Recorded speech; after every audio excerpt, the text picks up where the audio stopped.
Let's see.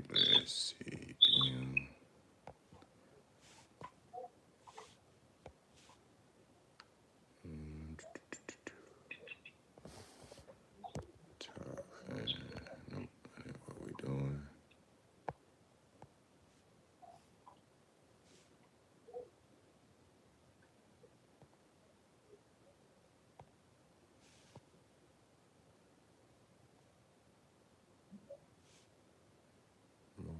Message delay.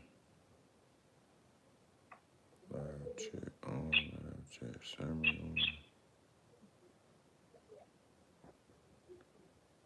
on. All right. We on now, bro. Tempo. All right. So, Happy New Year, first of all. Happy New Year. Let's see where we're going with this one right here. Let's start off light. In your opinion, what were the most destructive gang beasts and what made them spiral so far? So I guess what I'm asking is what are some of the most in your opinion or your experience, some of the most violent, most destructive beefs or long lasting beefs? How about that? You talking about within the gang community? Yes. Definitely between the A-Trade gangsters and the Rolling 60s. That gang set the paradox for all gangs to follow. So that gang. Go ahead. I'm sorry. Go ahead. That gang is what divided the whole gang culture. Before the A-Trade gangsters in the Rolling 60s, it was Crips versus Bloods.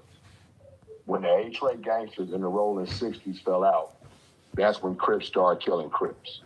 That one beef, in my opinion, changed the demographics of gang banging in the whole gang culture in the whole U.S. Because once that happened, it's no longer about Crip and Blood.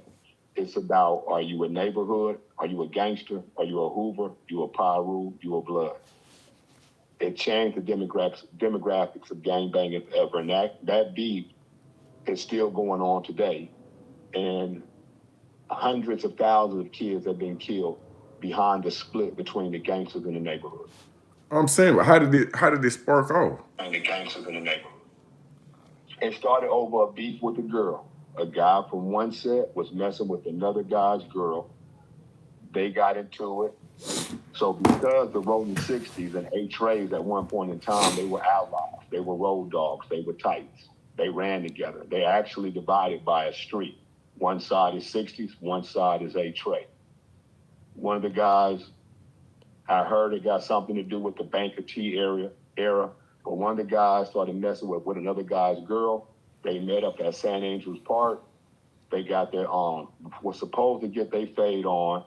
A dude named Daryl Oaks, he's from Rolling 90s. He had joined A-Tray Gangster. He had been with A-Tray Gangster for one or 2 days. When Fatty and someone else, Fatty's from A-Tray and Big Rick Brothers from 60 were going to get their squabble on, Daryl Oaks came into the crowd and shot Big Rick Brother.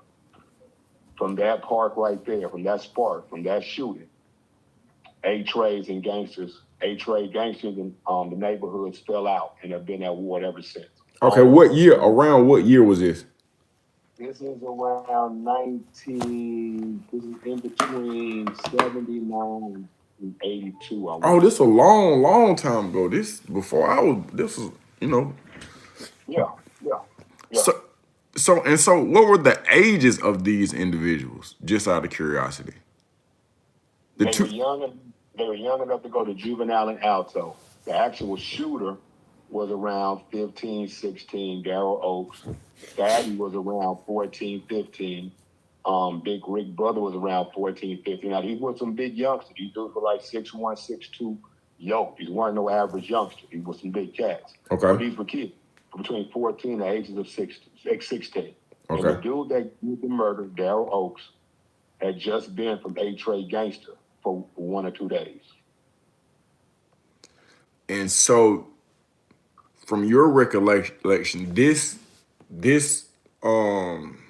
kind of snowballs into something that hunts that community, our community, shit. I want to say these United States, but I want to say the world. A beef that started between two teenagers over a teenage girl. Kids all across this country are killing every day behind a simple, childish incident that happened early 80s, late 70s. Now, Kids are still is this knowledge is this common knowledge? Do most of the gang members know this, or is this something that the OGs have tucked off and they? Yeah, facts. Everyone knows. 90% of hood beef starts over a female. Yeah, but I'm saying, but the back and forth over the decades, over the generations, and it initiated over two teenage boys beefing over a girl. It's well-known documented history. That's crazy. Documented history. With the fact. But nothing can be done about it because too much bloodshed has been spared over the years. So behind those two kids, my brother may have been killed, your brother may have been killed, his brother may have been killed, and people aren't willing to let that go. But they died 10 years later, 15 years later. So this beef is inherited through generation after generation after generation. So it's passed down. So older uncles, older brothers, older cousins pass it down to the next generation. Now, when the next generation picks it up, it has nothing to do with that previous beef. It has to do with the fact that they killed my homeboy. So this is 2015. So I joined the hood. I'm just talking. Yeah. I'm 2015. I'm 15. I joined the hood. I joined 60s, and I joined because the A-Trace killed my homeboy. Now I care less about that beef that started in '79, but I've inherited this beef because of where I live.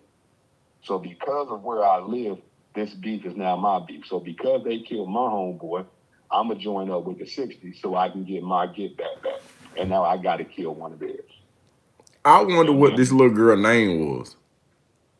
I've never heard the name. I don't think anyone has ever said the name. But the shooter name is Daryl Oaks. You can Google him, Daryl Oaks from Rolling 90s. You can Google Rolling 60s A-Tray Gangster Daryl Oaks.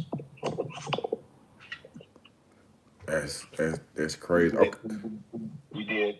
He went to YA. He caught a juvenile life sentence. Now, at this point in time in California, juvenile life meant you got out at 25. You couldn't do more than 25 years old. And as you know, YA is the California version of Alto. The exact same thing, gladiator school. Right. So they could house you up to 25. You couldn't be any older than 25. So back then, if you were 15 in 1983 and you killed someone, you caught a murder sentence, the most you could do was 10 years.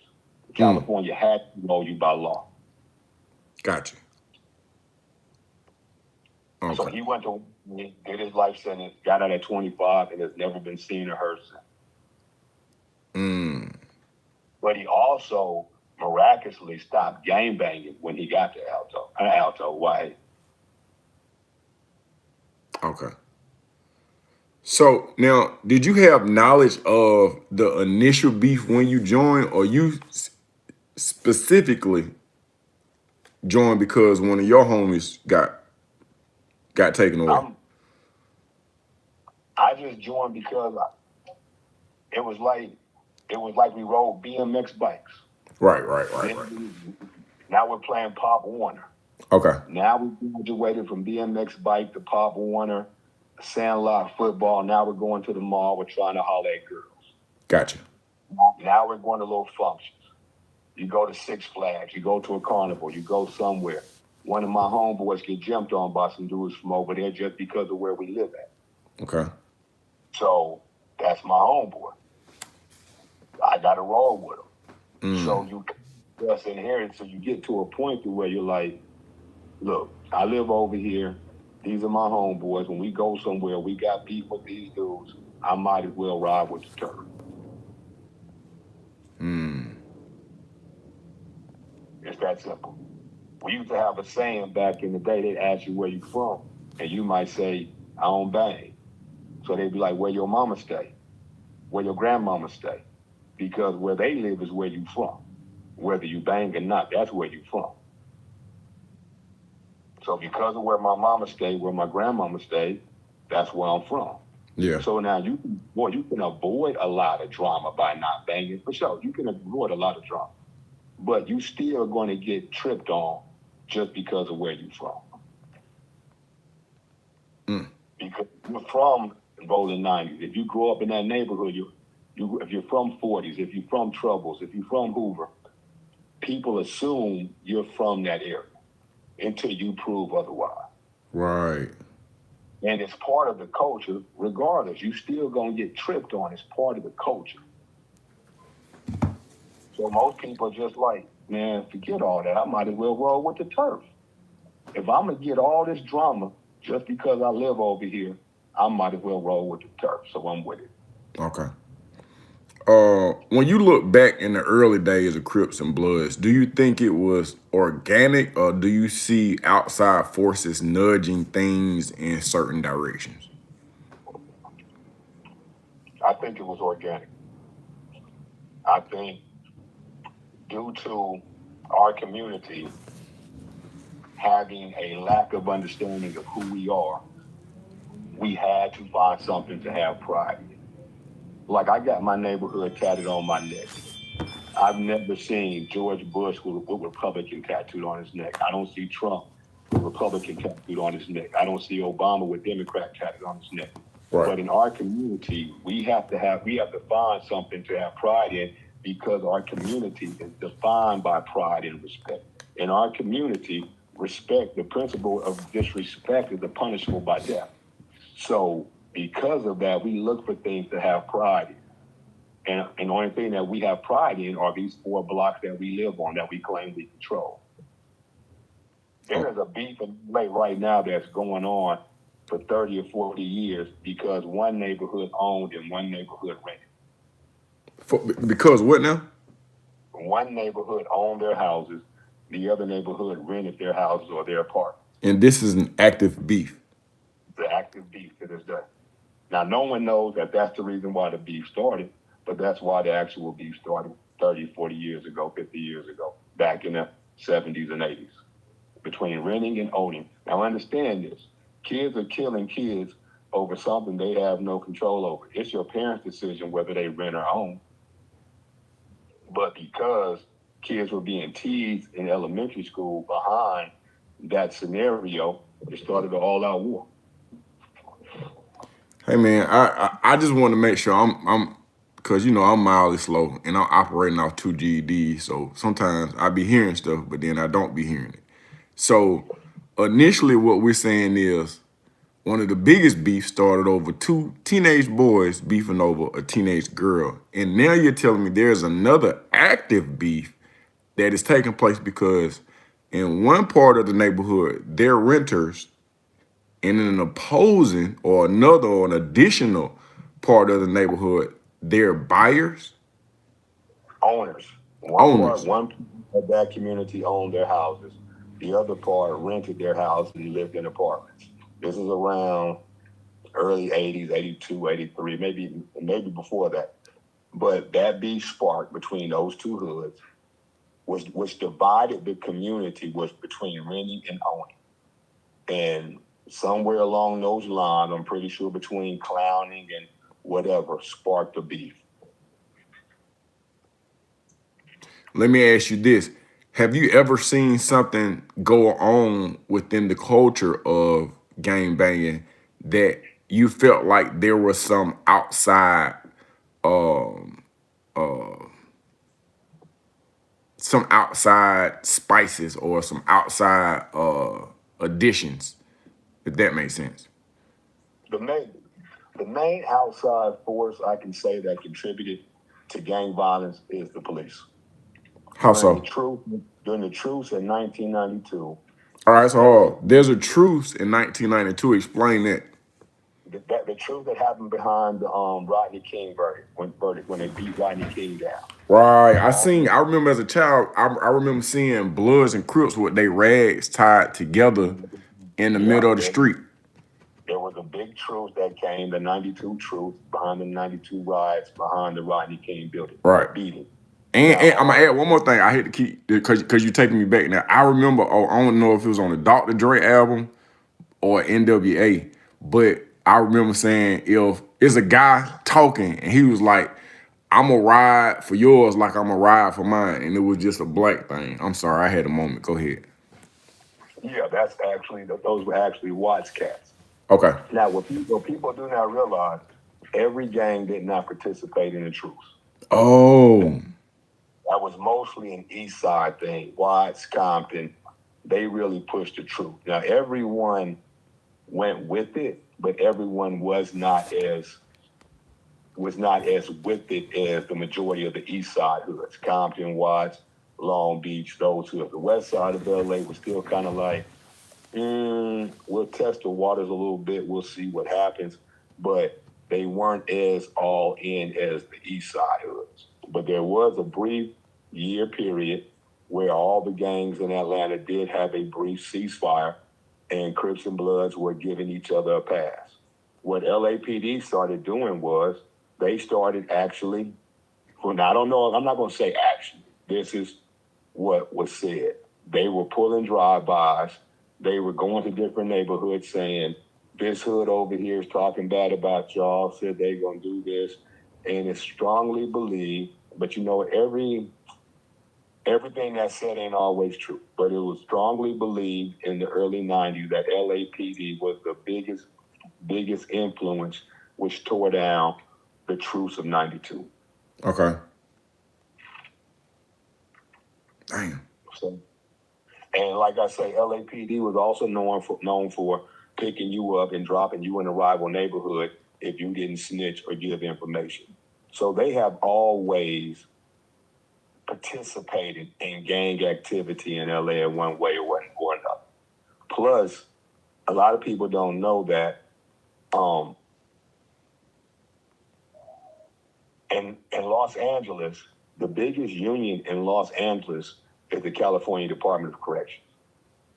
They make so much money off gangs and imprisoning by locking up gang members. Okay. By locking people up. I mean, they build prisons all the time. At one point in time, there were more prisons than colleges. They're talking about back in the 80s. Right. Not to the end, but yeah, I mean, that's part of the culture. And going to jail in LA is part of the culture. You gotta understand, back in the 80s and 90s, they had a saying, I'm gonna go on tour. I'm gonna hit Julie, hit LP, hit Central. Then I'm gonna graduate to Camp, hit Gonzalez, hit Kilpatrick. Then I'm gonna go to YA, hit OAC North, catch something else. Then from there, I'm ready to graduate to the big boys and hit the P. That was the saying. You wanted to go on tour. You wanted to touch every one of those and then come home, because the goal was you had to go. Showing you were down meant you came back to the turf and you still represented. And this policy or this way of life was created by whom? By the bigger homies. This is part of the gang culture. This is part of the ideology that is ingrained in youngsters all throughout the gang community. Who instructing the big homies? And when you say big homies, are we talking about 15 and 16-year-olds, or are we talking about grown men? Well, if you're 15, your big homie is probably going to be about 18, 19, 20. Yeah. Okay, and so they've instituted chain gang as a part of the curriculum for real gang banging. 150%. If you go out here and you get caught, then you go, you do your time, and you come back home. You go, you represent, you stand up, you come back to the hood, and you get a stripe. Okay. You get a stripe for juvenile, you get a stripe for camp, you get a stripe for YA, you get a stripe for the pen, just like you get a stripe for killing.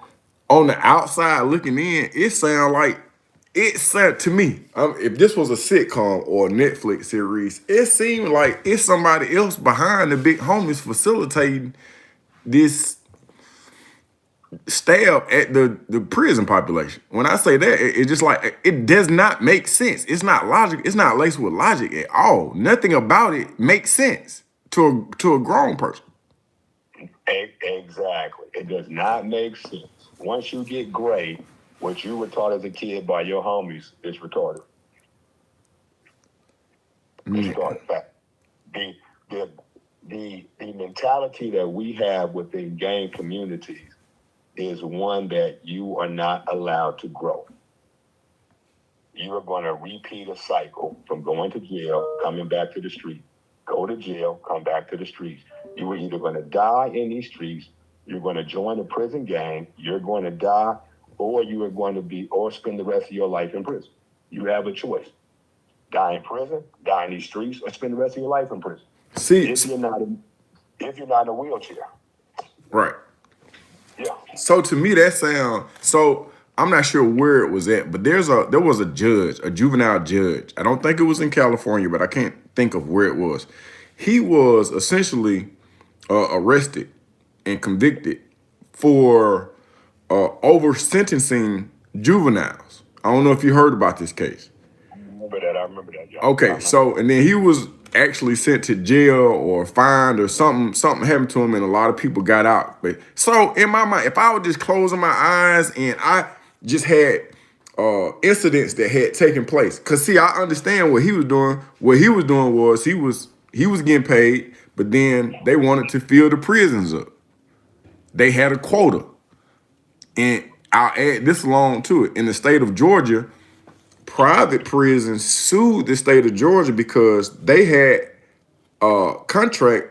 The state of Georgia had a contract with these private prisons that they would keep the prison population at a certain number. And because they didn't, they defaulted on that contract. They had to pay money. They hadn't had to pay that money since they had to pay that money. And that was a couple of years ago. So now when I'm looking at certain things, it's just me, just naturalistic observation. Mind you, I'm operating off 2 GEDs, so you can't take none that I say serious. But if I look at all these agendas, these three agendas, the Georgia with the private prisons, the judge who has sent numerous juveniles to jail unnecessarily with extended amounts of time, and then I look at the gang agenda in reference to going to certain jails, filling up certain jails, and it being a part of an actual jacket or credibility. All this shit look the same to me, big homie. That all of it look like it came from the same source. It accomplishes the same agenda. Facts. There's definitely the system is definitely designed. If the African American community does not assimilate with the bigger culture, then we have a place for you. We got a place to put you if you don't want to act right. 150%. We got a place. I'm going deeper and saying that in my mind, and this is just how my mind works. Mind you, I'm a civilian, and I don't mean to step on no toes. So if I ever get disrespectful, just text me one, and I'll slow down a little bit. But It's all good. in my mind, man, I kind of feel like, and this is just me taking COINTELPRO into consideration. COINTELPRO, I'm not sure if you're familiar with it, but they helped bring down the Black Panther Party, Malcolm X, and other potential black messiahs during the 50s to the mid 70s. This is admittingly what they did. So we're not talking about what they didn't do, but as I'm looking at Huey P. Newton come out of jail and now he on drugs and he robbing dope boys, you talking about one of the strongest black minds that we have had in the history of these United States, and now he's a dope fiend. And then when that era is shut off, when we no longer have a black messiah, now we have these little baby black messiahs, and they're initially I ain't gonna say harmless, but not as detrimental or dangerous as they are now. And so they are led off, if correct me if I'm mistaken, they're led off with a little PCP or a little, some extra drugs. And as opposed to them unifying and assisting, like breakfast and healthcare. Shit, they terrorize, but they don't terrorize other communities. They only terrorize each other. I hear what you're saying, and I do agree with what you're saying, but that wasn't my experience. Okay. My experience was strictly black on black crime due to ignorance in our community. I've never seen. See, one thing, my ideology has always been like this. I've never seen any white people in my hood do anything harmful to me or any of my people. It's always been us. Now, do I think there's a hidden agenda once you start going to prison? Once you start getting to a certain level, like we can use Monster Cody, for example. He got to the level to where, yeah, I do think the government did deal with him in a different way because he started thinking revolutionary. He got bigger than the gang community. But when we're talking about just strictly Crips on Bloods, our mentality is pride over everything. Now let me ask you some questions real quick.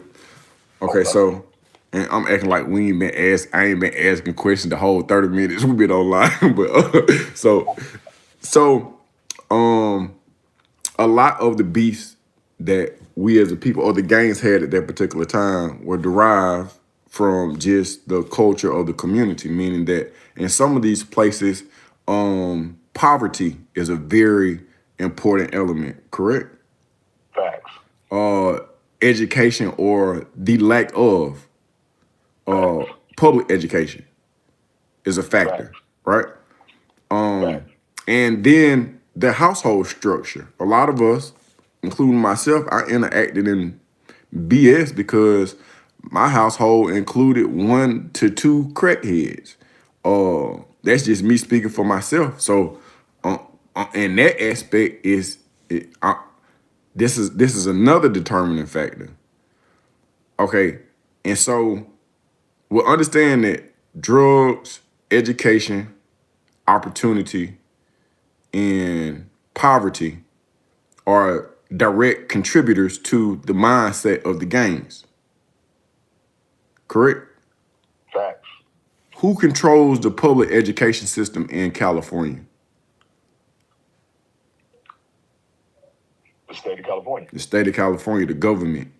All right. And then I'm not sure if welfare was the same that it was there that it was here in reference to, certain times, in certain aspects, the male could not be present in the household if the mother and the children was receiving benefits from the government.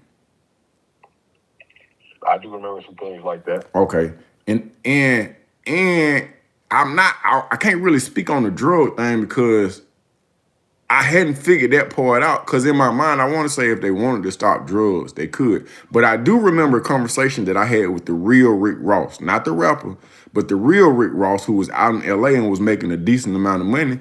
And he explained to me elaborately, and he even wrote a book centered around the fact that, man, he was getting his dope from the CIA. In fact, they used the money that was made in the hoods of LA to fund an entire war. The Iran-Contra scandal. The Iran, yeah. So when I take those things into consideration, no, I don't think I seen a white man walking around those tough neighborhoods of Compton and no, he did, but they definitely had a hand in every aspect of the living conditions, from the education to the healthcare to the welfare and every other aspect. A lot of times if you control the lights, you ain't got to come in there and bust out all the light bulbs. Does that make sense? Okay, let me explain something to you. Come on with it. Poverty does not equate to gangsterism. Poverty equates to poverty. No, okay, hold on. Let me hold you on that one, because poverty equates to poverty, but poverty equates to bullshit. See, if me and you in the same place and we got plenty of money, it ain't a whole lot of beef. But if me and you ain't neither one of us got no money, and I see you over eating pottage meat with rich crackers, oh man, that's gonna cause some things. It's the difference between living on Cleveland Avenue and living in Buckhead somewhere. So poverty changes a whole lot of stuff. But you're missing what I'm saying. Come on You with see it. what I'm saying? Poverty equates to poverty. It does not equate to gangsterism. Now, poverty might make you rob. Poverty might make you steal. Mm-hmm. Poverty does not make you get in a car with 4 individuals and hunt another man down because of the color that he's wearing. There's no gain from that. That's not going to satisfy your hunger. That's not going to pay your bill. Gangsterism and being a criminal are 2 different things. When we talk about gangs, we're talking about gang banging, killing for a reason, killing for a street, a block, a color, a neighborhood, a baseball cap. Poverty equates to crimes that solve poverty. Hustling, trapping, robbing, blocking, whatever it is. But that does not equate to gangsterism, to gang bang. Now, I'm not saying that they don't cross the line, but I can't say I pulled a drive-by because I was hungry. Gotcha. That didn't make me pull a drive-by. I pulled a drive-by because I had hate in my heart for those individuals across the street. All right, Now, let I'm me not saying, I'm just saying, I'm explaining the mentality. gotcha. It has nothing to do with poverty. Let me ask you this. Do you think the originators, the initiators of that gang culture, that true gang culture, do you think that in any form or fashion that they were affected by poverty? I don't know. I wasn't there. I'm not a first generation, but I just know the gang community and gang culture in which I grew up in. It's strictly about creating enough fear in that community across the street to where they realize you're the wrong hood to mess with. That's it. That's what we're talking. All right, let me ask you this. During this time, where are you originally from, if you don't mind me asking? LA. LA. Okay, Yeah. what kind of household did you grow up in? 2-parent household. Both professional parents? Not gonna say professional, but they both worked. And did they stay together for the majority of your child and or teenage years? I'm the youngest from them. They both got kids from previous situations. I'm the only one from them. I got 6 or 7 older siblings. And you're the baby. I'm the baby. How long, if you can remember, how long did you see your parents together in the same household? My entire life. Your entire life? Mm-hmm. Okay. And did you grow up in a low income area or I grew up on 6th Avenue in Jefferson. That's in the heart of the rolling 30s. Then we moved to a 111 in Budlawn. That's over in the hundreds. All that South Central Los Angeles. so is that a good area or a bad area? I mean, just in reference to income. And in LA, all of the West Side is considered middle class to working class. For real? So the rolling 60s, do you understand in the rolling 60s, they have $1.5 million houses? Are you serious? And over here. You can't find a house under $500,000 in South Central Los Angeles. They got $1 million houses in Compton. Is that just because it's California or are these $1 million houses? That's because, no, I'm going to tell you something. You can go online right now and Google a house in the rolling 60s neighborhood. It will be a 1,500 square foot house, 2 bedrooms, 1 bath. It'll cost you $850,000. Wow. Yeah. So, when people say the poverty thing, LA is unique. We gangbang under palm trees. It's a culture. It's a mindset. It's what we were raised in. Gangbanging is part of the culture. It's not one church, not one school, not one mall, not one community that in one way or another is affected by gangs in Los Angeles. It's part of the community. It's a gang city. It's part of the fabric. The Latinos, the essays, their culture, low riding, the murals on the wall, the way they dress. That's all part of the LA culture. It's celebrated, it's embraced, along with the fact with their gang culture. You can choose what school you go. You can go to a school. You can be 15, check into a school because you live in that neighborhood. Okay. And you can tell the principal, look, I can't go here. I'm not going to make it today. I'm not going to make it today. Okay. You hit the cafeteria, boom, boom, boom, boom, boom. You get disqualified. You get kicked out. They just going to send you to a different school because they understand the culture. So to be in a gang, to thrive in a gang, to ultimately go to jail is a part of the culture. Equivalent in Georgia, I would, and this is just me being from County Road, is equivalent to a bottom gold grill. I would say the ornament of manhood in LA is the same as the dope boy culture in ATL. Starting off selling breakdown, coming up, getting you a Cutlass with some Ace and Bowls or some Magleens. Now you got you a crib. Now you pushing 400 baby, pushing half a brick. Got you a spot. Now you hitting Atlanta Live 112. You got the Yeah. I think that's the yours is heavier. When I say yours is heavier, in LA, it's culture for real. But understand this: you could be living in the city of Atlanta and never run into a dope boy. Yeah.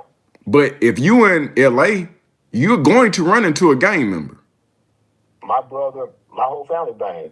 My brother banged, one of my sisters banged, 3 of my uncles banged, my cousins banged, my whole family banged. They from all over, all different hoods. Yeah. It's just part of the culture. There's no way around it. Now, I'm not saying that everyone bangs because everyone does not bang in LA. I'm not trying to paint that picture. Yeah. Because you have people that live normal lives in LA all day long. But joining the hood in LA is normal. It's normal. There are certain gas stations there are certain restaurants that they will tell you don't go to just because it ain't safe. It ain't safe in that community. Like where that dude, PB Rock, got killed, the rapper. At the chicken and waffle place? Yeah, no one goes there. I wouldn't go there. Cuz on hood, I wouldn't go there. But you from there though. Yeah, but it's not my hood. That's East Coast. So what you saying is that man ain't had no business over there. No business. He should have went to the one in Hollywood. No business at all. And nobody told him. I don't know, but there's just certain things you just got to understand. You just got to navigate. There are certain places that I have never been in LA just because I know going over there could potentially get me killed. It just ain't worth it. Just because of where I'm from. Because of the tats on my body. Because all they got to do is see my tat, and it's a wrap. If they own one like that, they could take flight. At what age did you start to recognize the illogicalness, or have you? And mind you, I definitely don't want to be disrespectful, but when we have conversations, I feel like I'm talking to another grown man. At what part of time, or do you ever feel like, you know what, this don't really make sense? By 25, 26, you should have outgrown gangbang. If you still gangbanging after 25, 26, you got a late start. Gangbang is from 15 to your early 20s. Then you're done. If you haven't graduated past that, then I don't know what's wrong with you. Okay, so you wouldn't be considered to be a banger anymore. No, I haven't been active in 30 years. Damn. But like I say, my hood is tatted all over my body, my neck, my legs, my arm, my chest. So if I go to the gas station today and you read my tat, you're going to know I'm from neighborhood. I can't hide it. I can't hide it. And I'm not, if someone asks me where am I from, I'm going to tell them I'm from 2 fingers and a thumb. Now I'm going to tell them I don't bang, I'm a senior citizen. But that is where I'm from, and I do got pride in my community. Gotcha. But no, I wouldn't participate in any negativity. I'm an old man, but I do understand the culture well. I've lived my life in that culture, and I do understand why kids act the way they do who are caught up in that culture. Is there any end in sight? With gangs, Yep. it ain't never going in. It's been going. It's been going on forever. We're And it seems always like it's just spreading its arms across the world at this point. our community, and until we redefine the mentality of our community, we'll always find a reason to fight people who look like us. So let me ask you this: did you hear about 21 Savage during the release or right after the release of his album saying "F the streets"? Yeah, I've heard about it. What's your take on it? I mean, he's a millionaire. He should be saying, if you're a millionaire, how you worried about the streets? Yeah. You paying taxes. You're not in the streets. Right. Yeah. Nah. But the gang culture, I can't. The outside influences are there, and I know where you're going with that. They're definitely there. But before we can blame outside influences, we got to blame ourselves first. And there's a huge cancer in our community, and it's our mentality. And what? Go ahead. And because of this mentality we have, it goes back to the saying, crabs in a barrel. We can go back there, crabs in a barrel.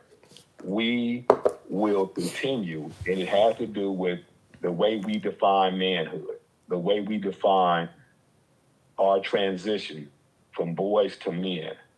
It's so twisted and it's so warped that it allows us to kill and fight over such trivial things. Let me ask you this: do you think that the black church has any contribution to how we view ourselves as black men?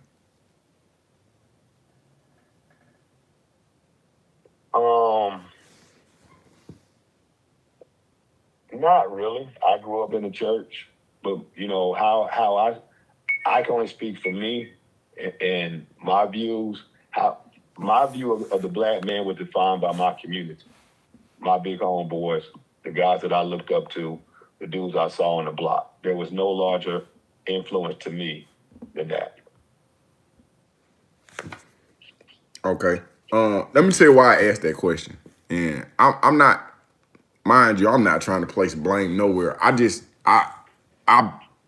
pick up rocks and I look for what's up under the rock without a dialogued documentation as to what's going on. I just go in and I do naturalistic observations sometimes, and sometimes that's my shot in the foot. So as a civilian, I'm able to look at games from I want to say a non-biased, but I think I'm biased just because I'm a grandpa and I got gray hair, and it take a whole lot for me to get up the steps. So I'm biased in that aspect. But then I want to say, well, how do we get to this mentality? Why do we think the way that we think? And then so I think about what all of our households have in common. And besides poverty, besides a lack of education, lack of understanding, in certain instances, a lack of opportunity.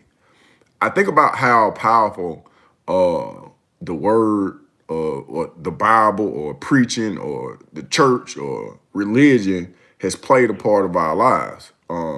It was utilized on the plantation to, in my opinion, and I could be wrong, to keep some of us on the plantation, to have us to think that, we're going to work hard and serve master in this lifetime, and then in our next lifetime, we'll go live with Christ. And so when I see that, I see when a slave learns that, hey man, if you can learn to preach this word of God, you'll get treated differently than some of the other slaves. And so then this becomes something that is popular because it's financially benefiting, or it may not be finances. It may be some more chicken or some more pork or some more biscuits. But it's something. It's some form of favoritism that is given to the black preacher. And this is a trade. This is a job that has not altered, but only gained momentum since slavery. And when I look at all of our walks of life, whether it be the civil rights movement, whether it be post from day one to today, when I look at the highest prison population in the world, when I look at, I'm wondering what factor has the black church played in the culmination of all these things. Not trying to blame them, but I wonder, sometimes it seems to me like the black church, it looked like it's there to help us, but it doesn't always help us. And reel me back in, because sometimes I venture out the left field. Do you get what I'm saying? What I'm saying is, we have this church and it's supposed to help us, but it really doesn't help us. It doesn't contrast with the government's agenda, because if it did, then shit, they would destroy it. And I'm thinking out loud now. But can you add, or I don't think the black church is there to save us. I think the black church is there to give our community a moral compass. And with that moral compass, now you have a choice to make the difference between right and wrong. okay? The church can't hold your hand through life, but it can give you building blocks as a child to say, killing is wrong, stealing is wrong, robbing is wrong, rape is wrong. So as you get older and an adult, I've given you the tools as a young one to make the right decisions when you become a young adult. Now, what we do with that is on us. But the church can't hold your hand and can't navigate you in life. I feel it can just give you the tools and the building blocks that you need to make sound decisions as you get older. That's you as a grandpa talking. Yeah, definitely, facts. All right. So let's speak to the younger ones that, and again, I'm just thinking out loud, because sometimes I feel like here I have at some point in time belonged to an organization, and I may belong to one now, but that's not my point. My point is that during the interaction with these individuals, we got to pay dues. It costs money. You can't just come around here because everything costs.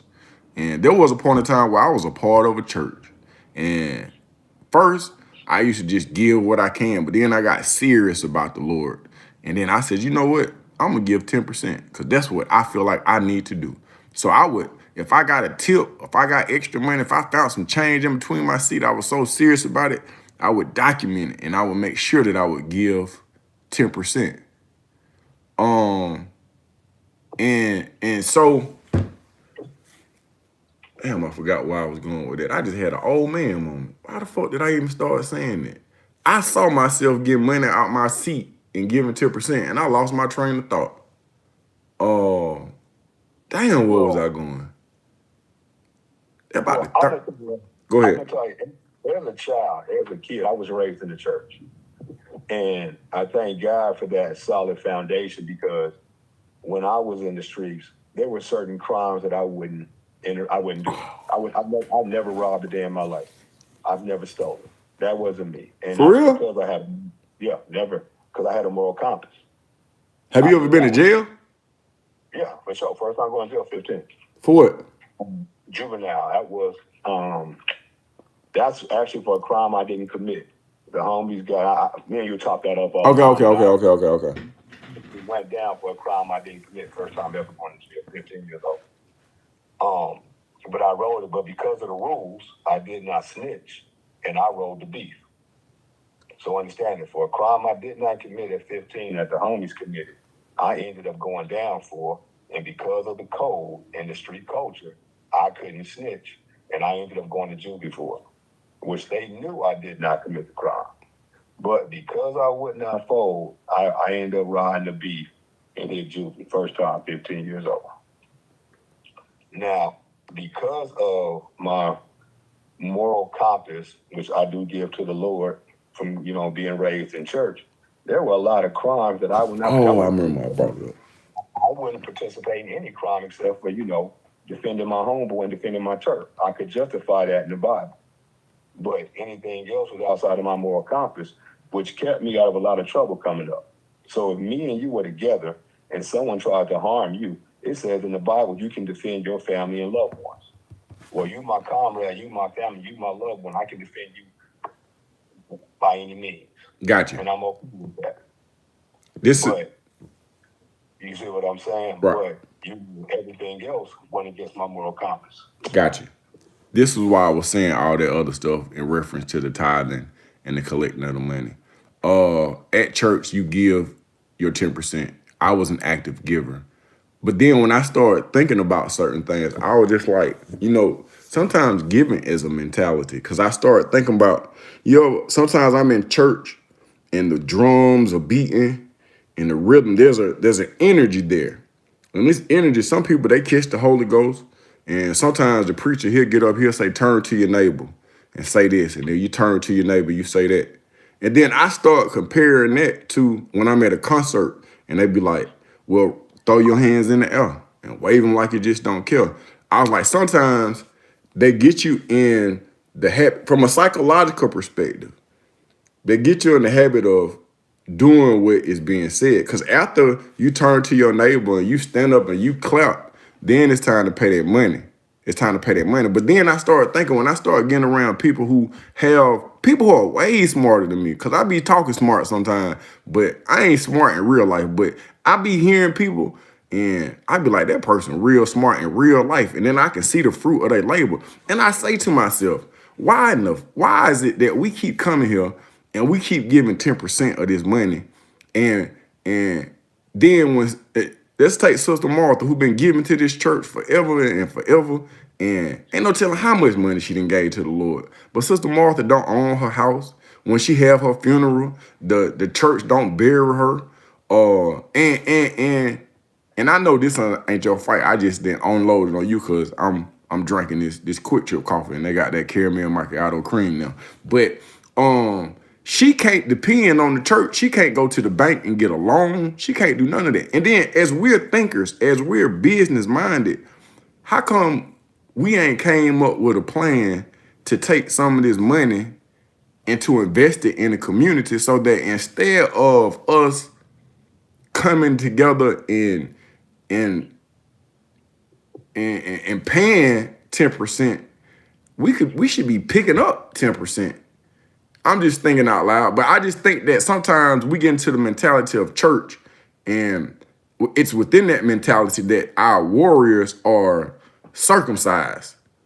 I don't know if that makes sense, but it's just like, man, I know some smart people. It just seems like the church is there to humble you to the point where you don't think outside the box, where you don't have a true connection with the YNs today, and the black church didn't have a true connection with the real gang bangers in LA and Compton.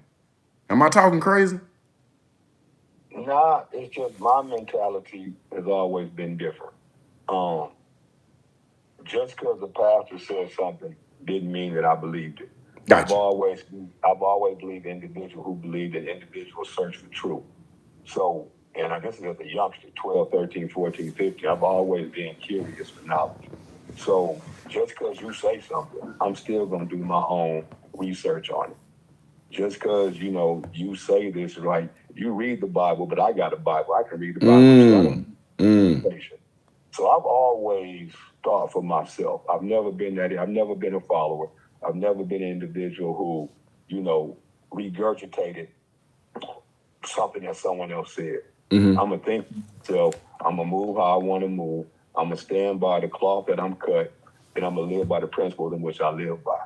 So those kind of things never really affected me because that just wasn't the way I moved. The church was the church, but I'm always going to be me. And you got to understand, the way I grew up, my church was my neighborhood. Okay. That was it. I believed in the block. Simple as that. Two fingers and a thumb to the casket come. And I'm riding with that. Right or wrong, I'm riding with the turf to the end. Everything else is secondary. Family secondary. School secondary. Everything secondary. From 15 to 25, it ain't nothing but the block. I love the block. Dedicate my life to the block. If I die for the block, I die for the block. But at that point in time, it ain't nothing but neighborhood. It ain't nothing coming before that. And when you out there and you live in that life, that's how it's supposed to be. That's a scary ass thought. You're right. It's a backwards way of thinking. It's backwards. I still blame COINTELPRO. I got to. And I can respect that, but for me, that was what was ingrained in us. You bleed blue, you bleed red, you ride, you die for this turf.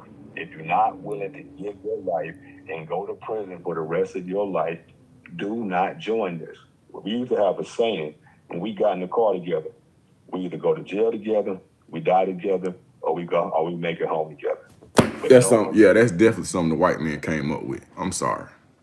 That was because what we were saying was, if you're not with this, don't get in the car. We said we don't want no monsters in the car.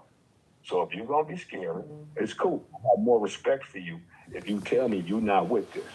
So you saying when my man's like, stop the car, Doughboy. Doughboy, stop the car. Let me out.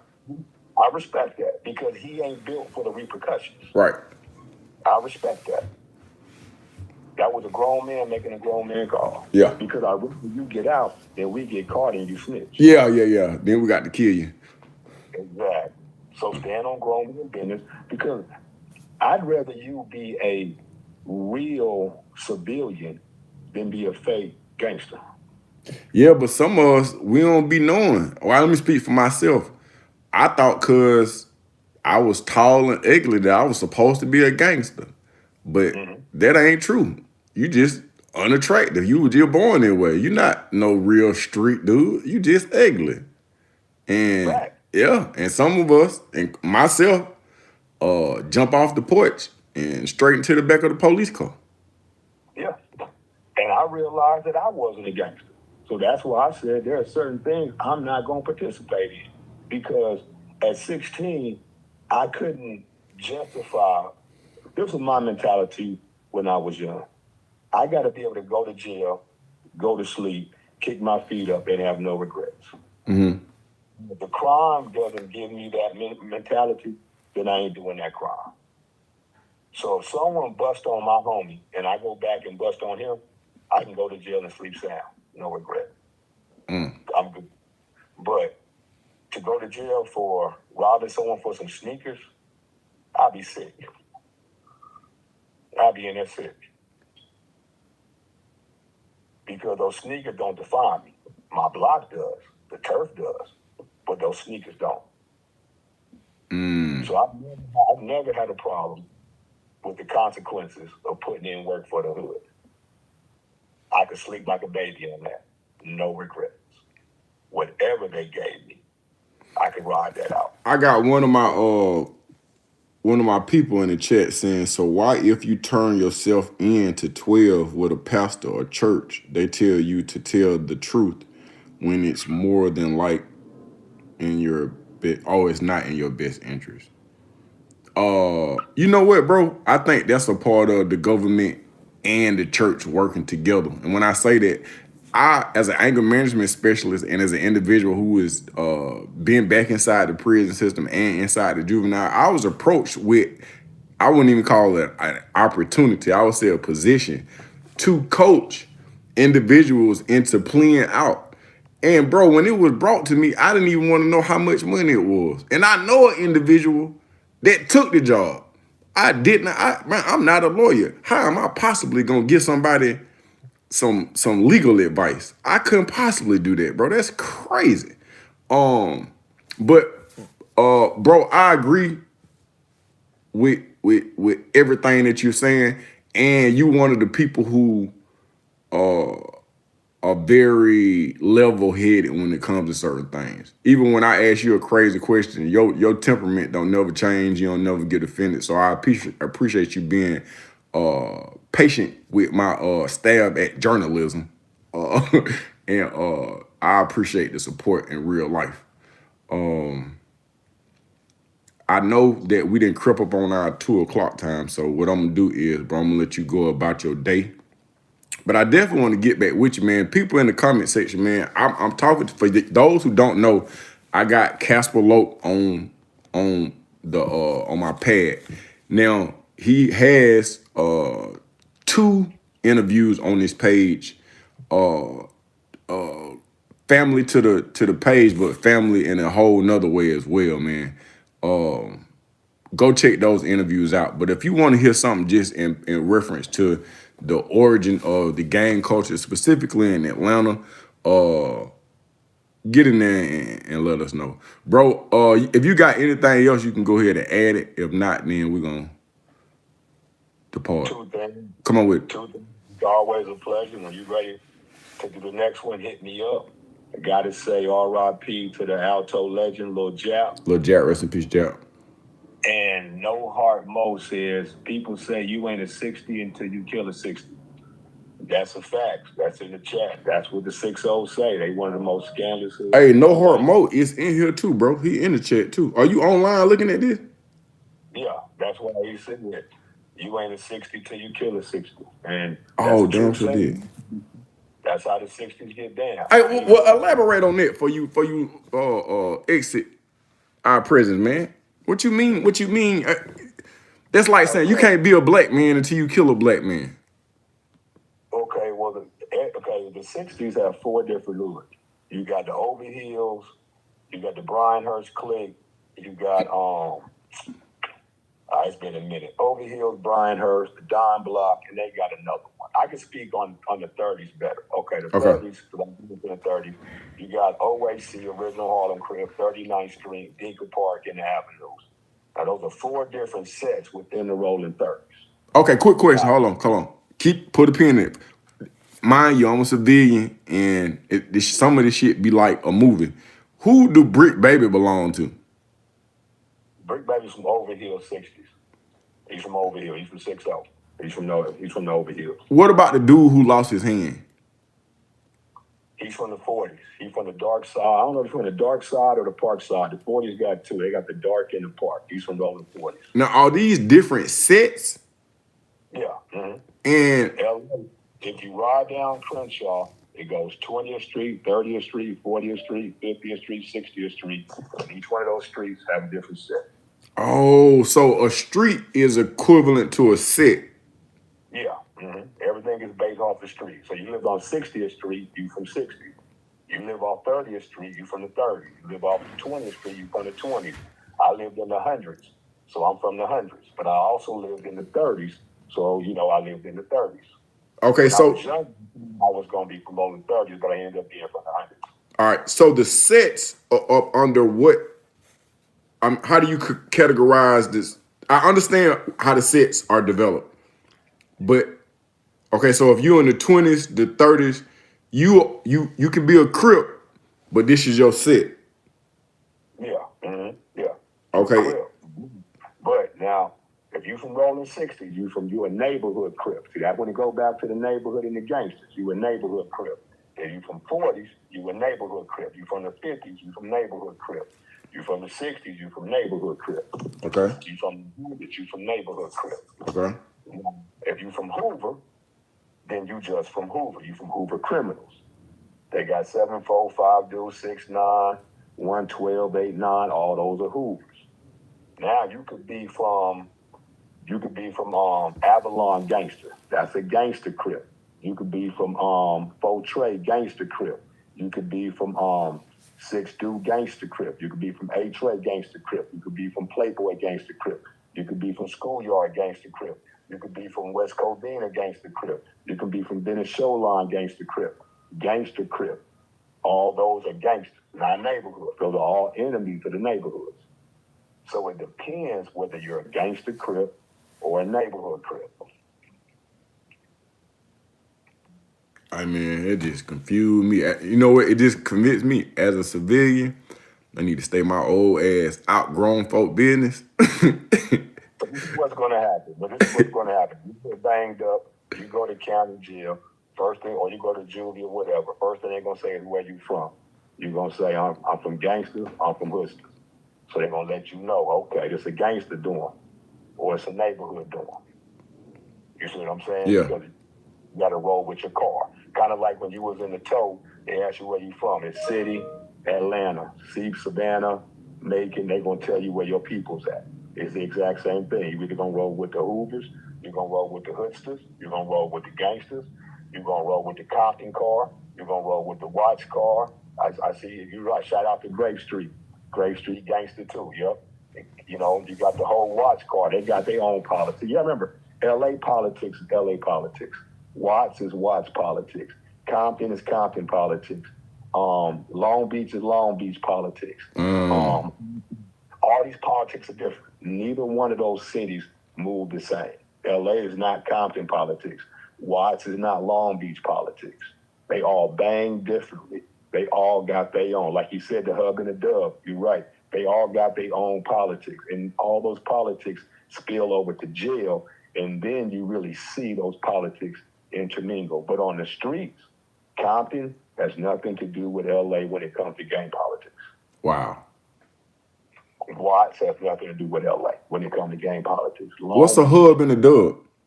That's Compton and Watts. That's what they run, the hub and the dub. All right. And Long Beach, understand, Long Beach is the only city of LA that has no blood. It's all Crips. So all that is Crip on Crip violence. Hold on, say that again. Long Beach is the only city that's all Crips. There are no blood. So the whole city is Crip on Crip violence. Damn. And they bang deuces and trays, meaning whether your hood is a 2-time set or a 3-time set. Like, that's broken down to rolling 20s. That's a 2-time set. Insane Gangster Crip. The title has 3. That's a tray. That's a 3-time set. Rolling 20s, that's a deuce. Insane Gangster Crip, that's a tray. So they kill over 2s and 3s. If you go back to Snoop Dogg, he got an album came out in the 90s called Deuces and Trays behind that.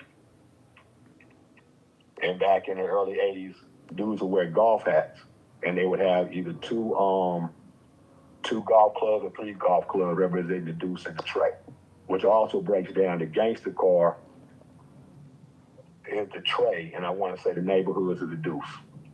All these are politics.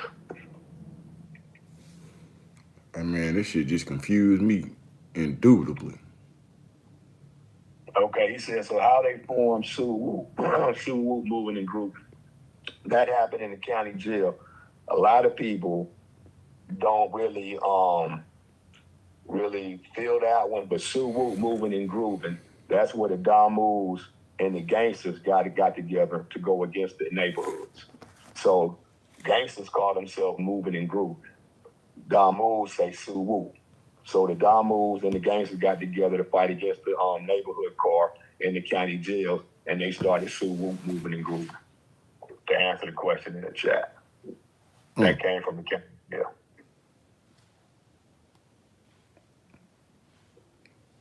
Hey man, this thing's so complicated.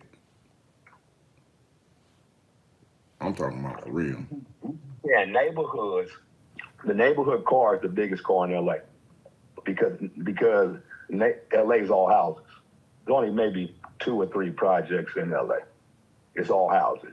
So you got to think that comes from you living in a neighborhood. That's where it comes from. You live in a neighborhood.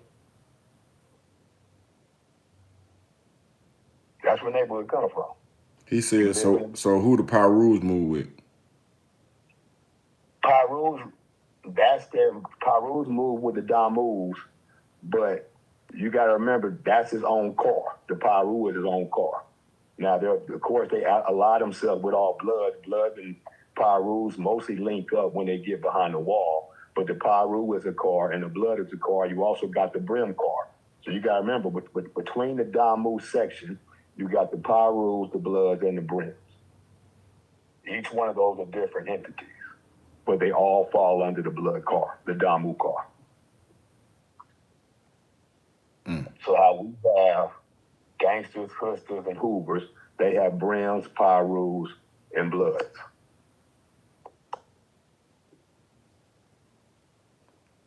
And so then by the time we get here to Georgia, and I don't know if you can speak on this, but why is there so many blood sets here in Georgia? Well, you know, we touched on this earlier. I call that the Mac 10 Little Wayne joint. Oh yeah. I remember that. Yeah. So, you know, the whole East Coast and New York is a super heavily Damu section. Gotcha. The whole East Coast is all Damu. It's all Damu. You know, to be a Keyway today is like being a Damu back in the day. Keyways are all outnumbered. Keyway is Swahili for Crip. Keyways are all outnumbered. This is all, the East Coast is all Damu. Now, I don't really understand all the Damu politics out here in today's generation. I knew about it back in the 90s. But when all I see is, you know, Bloods run the A. And the Keyways, or, you know, if you a Keyway today, you got to be a real Keyway because you outnumber 7-1. So if you're a Keyway, you got to get down for your grits and grit. Jerome said Nickerson, Gardens, and Jordan Downs. That's Watson. That's Watson. Nickerson Gardens, that's the Bounty Hunters. Jordan Downs, that's Grape Street. That's a rivalry that's been going on since the beginning of time. Bounty Hunters in Grape Street. Nickerson Gardens. I don't know how much time you got, but I think I was looking at something where there's a black man who owned a hamburger stand across the street from a particular neighborhood, and he and his sons, I think there was a misunderstanding over something, but these people were shooting at each other, man. Does any of that sound familiar? And I mean, that could be any hamburger stand in LA. No, this was I think they did a documentary on it, and it was a big court case because the man and his sons had to go to court, but it was publicized in the news real heavy during the late 80s, early 90s. But you know, I spent a lot of time watching old documentary, bro, so don't pay me no mind. Yeah, that's not ringing a bell. That's not ringing a bell. Oh, I want to find it now. Let me see. Now I gotta find it. He talking about Bounty Hunter BJ? No, that's the name of their hood. Their hood is called Bounty Hunter. They the Bounty Hunter Bloods. Oh, okay. Bounty Hunter BJ is from Bounty Hunter. But that's the name of their hood. They call Bounty Hunters. See, the Watts got the PJs at the Imperial Course, the Grapes over in Jordan, Nickerson Garden is the Bounty Hunters, and I think they got one more out there, but he also got the 7th Street Watts, and a couple other hoods up in Watts. I don't really kick it with Watts like that. That's a long way from me. You got to go through Compton, and you get shot at too many times before you get to Watts. Ain't anyone trying to go out there. Damn. I'm out of town. I got the wrong one. And like you know, they politics is different. Oh, he said he was in the documentary. He talking about he was in the documentary. Okay, yeah, I gotta go back and check that out. I'm from Roanoke, Virginia. I learned about Big Monster Cody, Melvin Farmer. My brother ran with Big Monster Cody. My brother's from Santana Block. They were actually friends. Big Monster's a legend. Marvin Farmer, he was an original West Side Crip, one of the first generation with Tukey and Stanley and all them. He's also considered the founding father for the A-Trade Gangsters. But Monster Cody, shout out to Monster, boy, that's one of the realest to ever do it. Why is he considered to be one of the realest to ever do it? Because he understood the job of gangbanging and took it seriously. He understood the job. See, gangbanging is a job, dog. It's like you get up, you brush your teeth, you get dressed, you get strapped, and you don't slip. You do your job. You go out, you hunt your enemies hunt you, and you come home, and you give the next day and you do it over again. That's what I was saying about poverty and all that other stuff. That got nothing to do with gangbanging. Gangbanging is about me hunting a human being like he's a piece of cattle because he's trying to hunt me like a piece of cattle, and it's my job to make sure I get him before he gets me. Oh, it just mind you, I'm an old country boy. I was looking at a documentary where in Rwanda they had uh genocide in place, and at some point in time there was uh, a person that was from another part of the world, so their government came in to save them. And the other people thought that they was there to protect them. They came in there and got that light-skinned person and left out, and the massacre continued. I couldn't tell who was on the good side and who was on the bad side. All I saw was black people. I saw people of color killing people of color. Yeah.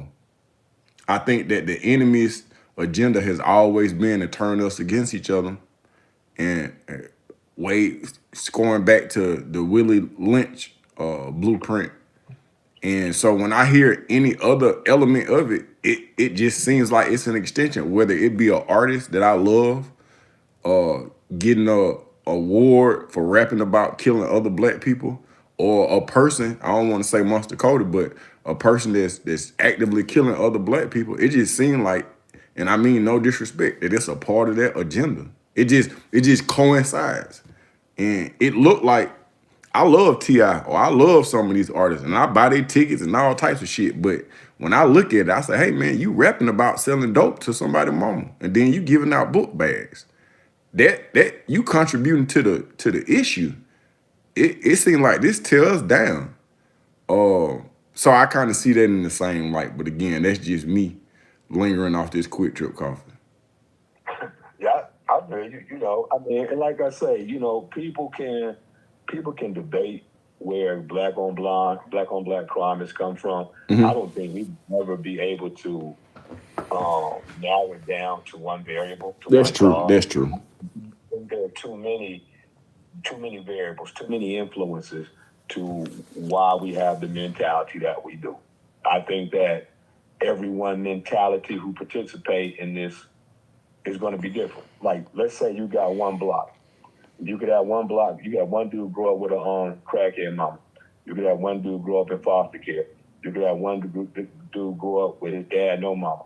One dude grew up with his mama, no dad. One dude grew up in a two-parent household. One dude grew up with his grandmother. All these people on the same block, part of the same community, and if they all join the hood, they all gonna join for different reasons. But they still all from the hood. So what got them there, you may never know. But once they get there, they all have the same requirement, and that's to put in work for the turf. Doesn't matter how you got here.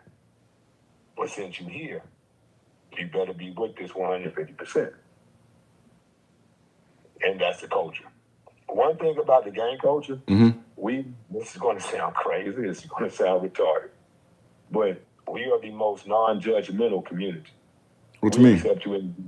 We accept you as you are. We're not caught up on your outside influences that got you here. Once you get here, you're one of us. All right. Only requirement that you be a real one. Let me ask you this: can a Caucasian have rank in these original sets? And I'm not comparing or trying to disrespect the set from another place other than Cali, but I'm saying that in these original sets, when you start counting off the streets, can a white person come in here and get respect or have rank in these sets? I know, man. I know some hard hitter white boys. They ain't playing. Mm-hmm. I know some white boys who are harder than brothers. They ain't playing, hard hitters for sure. I think that we talk about this because we talked about LTC. Yeah. If you turn up, if you handle your business, you get down. Ain't no one tripping. Bullets ain't got no color. If you spitting them, people gonna catch them. It don't matter who hand holding it. I always, in my mind, in the back of my mind, I think, okay, so essentially gang banging is a black on black sport. You know, and I hate to use the term sport. And this is just how my mind works. I essentially in the game, I would have to take orders from a Caucasian human being to go out and kill black human beings. And maybe I'm putting too much on it, or I'm just, countrifying my perspective on it. But that's what it looked like. It like if you in charge of me or you have a higher rank, I gotta essentially do what you tell me to do. So a white man can go tell a black man to go kill other black men. Only if he's already done it. Because, like I say, ain't no one tripping. The only color we see is red and blue. We ain't seeing black and white. We see red and blue. That outweighs black and white any given Sunday. Gotcha. It's about the turf. And mind you, I'm thinking out loud because I'm telling you firsthand. I have ran into, so I don't know if they were from them white boys or Asians or whatever. Hey, I'm 40. I'm almost 50 years old. I wouldn't openly disrespect neither one on the day. And I'm trying to tell you that them niggas was built different. And I'm talking about white boy, but them niggas was built different, home. That was built different. That was a different. I said, no, I don't want to come back over here for the weekend. I think I'm gonna stay at home. But I done seen some white boys who's some real hitters, Bloods and Crips. You know, they with the business. And then the thing is, let me tell you something. In Cali, jail is broken down in a race. So when you hit jail, they're gonna ask you who you running with, black, white, or Mexican. okay. And if you're a white blood, you got to stand on business because they're gonna ask you. You ain't running white, you running black. The white's gonna try to get at you. So if you a white blood, a white Crip, oh dog, you got to be extra out.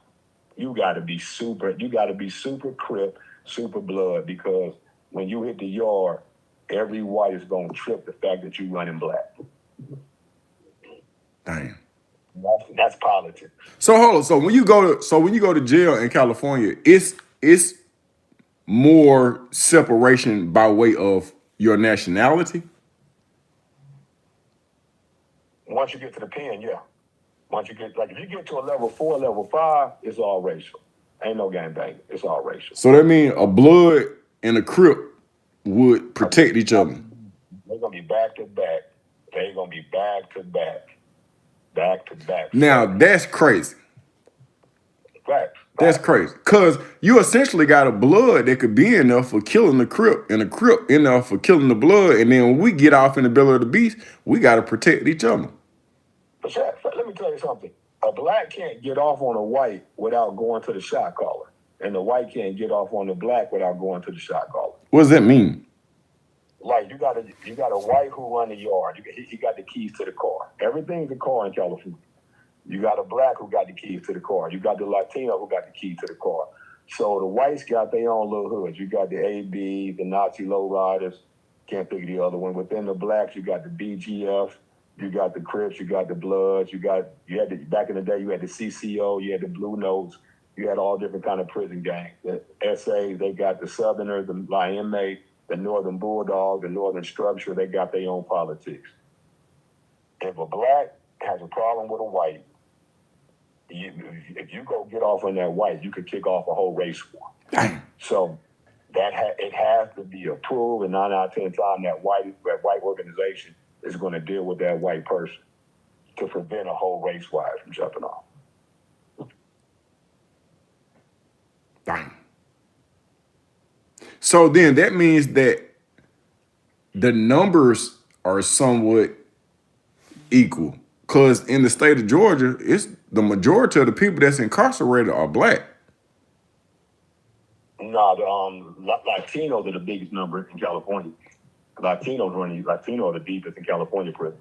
Okay, so More Latinos than the rest. So in California, you got more Hispanics incarcerated than black and white. Yeah. Then it's blacks, then it's whites, then it's others. And others usually run black, meaning Native American, Asians, they usually run black. Wow. Yeah, but that's like inmate Mexican mafia, you know, that's the biggest prison gang, the La Inmate, the hand.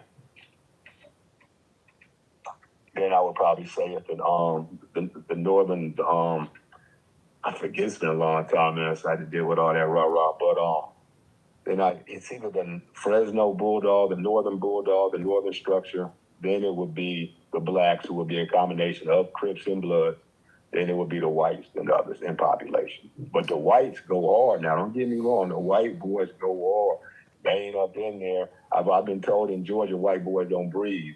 on the West Coast yard, them boys move around. They got action, and they some reputables. Yeah, Jerome is right. You got the Northern and the Southern. Southerners are Lion May. The Northerners are I want to say the Northern Structure or the Northern Pavilion, something like that. I forgot. You know what? I remember seeing. I went to school out there on Beaufort Highway. I remember seeing La Raza. That's what the name of that game was. La Raza and Sir 13. Yeah, that Sir 13 is actually tied to a prison game. That means you rock with the Southerners. So if you're a Sir 13, that means your gang pay ties to Lion Bay, the Southerners. So like on Cuba Highway, you had La Raza, you had Brownside Locals, you had 18th Street, you had Monte Flores, you had Florenza, all on Beaufort Highway. I used to kick it with those cats. But you had Florenza 13, 18, not 18th Street, but they kind of ran their own thing, but Brownside 13, that meant that when they go to the yard, they run Southerner. They run under the Lion May ticket because they all push the 13. And the Northerners wear 14. Right.